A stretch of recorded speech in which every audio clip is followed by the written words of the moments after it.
Et donc on repart et on était donc sur le if. Le if. Donc très intéressant. Le if c'est quelque chose de très intéressant. Donc vous voyez qu'on peut mettre des printf dans le code à exécuter. Alors le code à exécuter, on peut faire quelque chose de plus raffiné. Mais en même temps, je vais vous parler de d'une nouvelle commande. Et on va s'intéresser donc à while. Alors while, c'est comme le if, sauf que c'est un if répétitif. Tout ce que vous faites avec while peuvent en théorie être remplacés par des if, plusieurs if d'affilée. En fait, regardez, je vais vous montrer. En fait, le while, on va dire, on veut essayer d'afficher. Alors déjà, on va enlever cette ligne qui n'a aucun rapport à faire ici. Donc, voilà. En fait, ce nombre-là, var, on va essayer de l'afficher. On va afficher au plus, on va afficher en fait. On va d'ailleurs enlever cette variable parce qu'en fait, on s'en fiche. On va essayer d'afficher les chiffres de 0 jusqu'à 9. D'accord? Donc on aimerait qu'à l'écran il s'affiche 0, 1, 2, 3, 4, 5, 6, 7, 8, 9. Ok? Bon alors vous pouvez faire un printf 0, 1, 2, 3, 4, 5, 6, 7, 8, 9 bien évidemment. Mais là on va pas s'intéresser à ça. Parce qu'imaginons que là on aurait pu en faire des milliers par exemple de chiffres. Mais bon pour l'instant on va rester à 9 juste pour l'exemple quoi. Donc ne faites pas un printf 0, 1, 2, 3, 4, 5, 7, 8, 9, ça serait complètement pas le principe. Alors ce qu'on va utiliser c'est while. Puisque vous comprenez bien qu'il y a une suite logique entre 0, 1, 2, 3, 4, 5, 6, 7, 8, 9. Vous commencez à 0 et vous ajoutez 1 à chaque fois. Donc c'est ce qu'on va faire avec while. Donc qu'est-ce qu'on veut afficher? Pour l'instant on va pas s'intéresser au contenu de while. On va donc afficher. On aimerait afficher. Alors on fait un printf. On va s'intéresser plus tard donc au reste du contenu. En fait, on va s'intéresser donc à printf et ici, on va dire qu'est-ce qu'on veut afficher. Donc j'essaie vraiment de décomposer le raisonnement. Je veux afficher d'abord 0. Ok. Donc ça risque d'être difficile. Parce que je peux pas écrire 0. Il faudra que j'utilise une variable qui va tout le temps incrémenter de 1. D'accord? Donc cette variable, ça sera un entier. Ok, on va s'intéresser donc à une valeur entière. Et pour la valeur entière, qu'est-ce que je dois mettre entre les guillemets là? Pourcentage d. Ok? Donc une virgule. Ah, et je dois créer une variable qui s'appellera nombre. Je sais pas, voilà, très bien. Plutôt chiffre, hein, sinon ça n'a pas de sens ce que je dis. Chiffre. Qu'est-ce que j'ai mis ça moi? N'importe quoi. Alors, ici, donc, on va afficher chiffre. Et voilà, vous comprenez tous cette ligne-là? Très bien. Par contre, chiffre, vous comprenez bien, ici, n'est pas déclaré. Alors, je sais pas si j'étais clair sur le vocabulaire, mais si vous dites int var 1 égale int var égale 1, c'est une déclaration. Ok? C'est pour reprendre le vocabulaire, même si je pense l'avoir abordé, mais je suis pas certain. Voilà, et si vous faites var 1, var égale 1, ceci est une affectation. Déclaration, affectation. Et vous ne pouvez pas faire d'affectation sans avoir déclaré un avant. Ici, vous voyez que je vais afficher la valeur de chiffre, mais chiffre n'existe pas. Donc je dois le créer. Alors, imaginons, quelqu'un qui est débutant en la matière peut, par exemple, penser, dire ah oui d'accord, parce que c'est des erreurs que j'ai vu souvent faire. Donc ils vont écrire ah d'accord, je déclare chiffre. Déjà, je suis censé savoir taper. Voilà, je déclare chiffre et je mettrai égal à 0. Voilà. Alors, est-ce que vous voyez le problème qui va se passer? En fait, le while, il va exécuter ce code-là. Voilà comment fonctionne le while en fait. Il va exécuter le code entre les crochets. Et ensuite, il va vérifier si la condition entre parenthèses est bonne. Si elle est toujours bonne, il continuera d'exécuter cette commande sans cesse. Ok? Je ne l'ai pas précisé, mais c'était presque sous-entendu. En tout cas, le problème avec ça, c'est qu'à chaque fois qu'il va rentrer dans une nouvelle boucle, il va à chaque fois créer un nouveau chiffre, puisque je vous rappelle qu'une déclaration crée une nouvelle variable, int chiffre égale 0, c'est pas pareil que chiffre égale 0. Donc là, la déclaration est très mal placée. Donc c'est important, je préfère le préciser parce que c'est une erreur qui est faite très souvent. Donc faites bien attention où vous faites vos déclarations. Elle n'a rien à faire ici. Il faut qu'elle soit plus haut. Donc ici, au début du programme.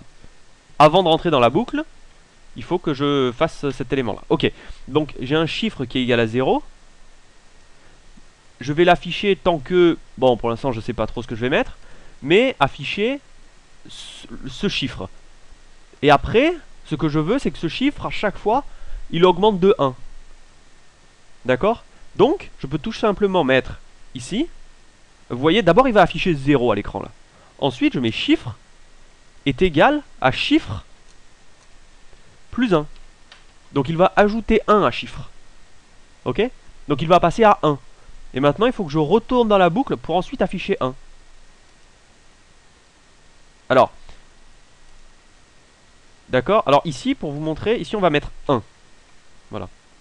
Ok. En fait, ce que veut dire while 1, ça veut dire, en fait, ça va toujours être vrai.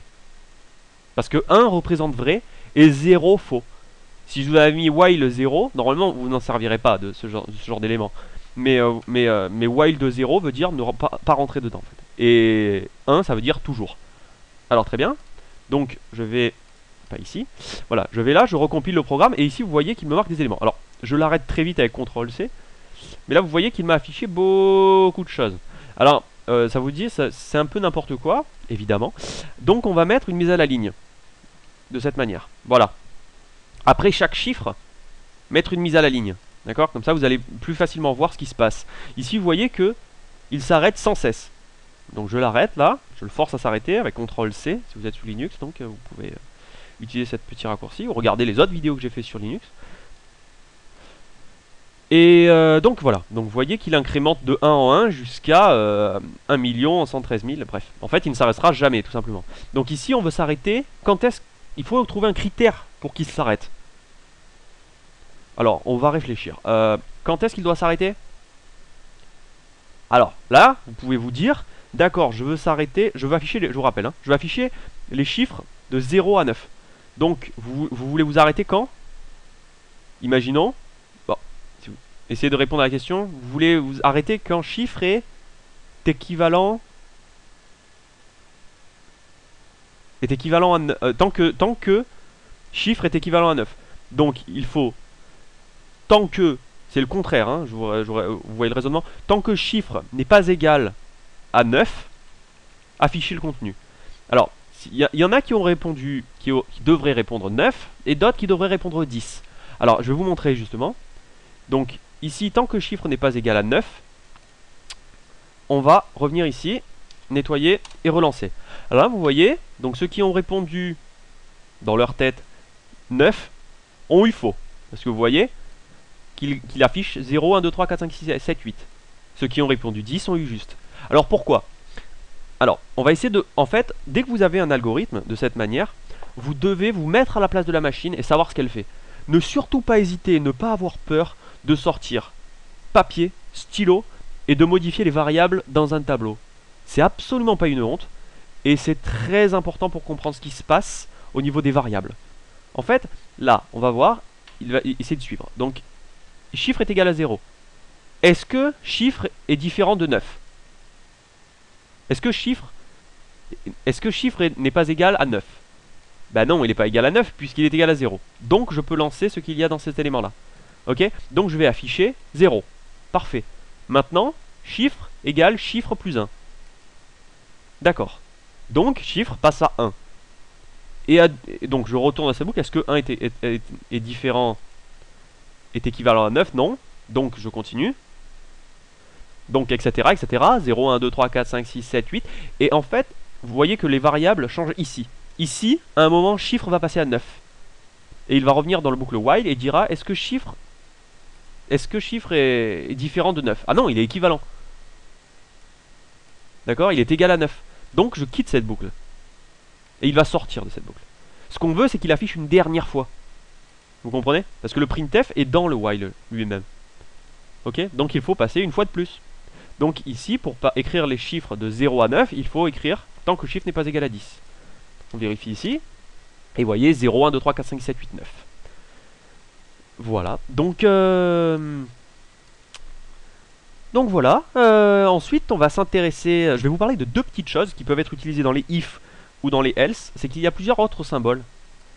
Comme je vous ai montré le double égal, les non égales, et là je vais vous montrer les inférieurs. En fait vous pouvez utiliser les symboles inférieurs ou les symboles supérieurs. Tu vois, par exemple je peux mettre tant que chiffre est inférieur à 10, afficher chiffre. Vous comprenez? Ici, ça, si je dois traduire ça en français, c'est tant que chiffre est inférieur à 10, afficher chiffre. Et l'incrémenter de 1, à chaque fois. Vous voyez que ça aura le même résultat.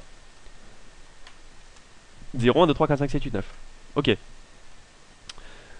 Donc vous pouvez utiliser le symbole inférieur ou le symbole supérieur. Vous pouvez coupler ces éléments-là au égal. Ici, par exemple, vous avez inférieur ou égal, que vous pouvez utiliser, ou supérieur ou égal. Ok. Donc ici, si vous utilisez supérieur, vous voyez supérieur, attendez, je refais. Si vous utilisez supérieur, ça va de 0 jusqu'à 9, et inférieur ou égal, vous comprenez le raisonnement? Ça va donc faire une boucle de plus. Ok. Et bien évidemment, ces symboles, supérieur, inférieur, inférieur ou égal, peuvent tous être utilisés également dans le if. Tout simplement. Dans les if que vous avez déjà fait.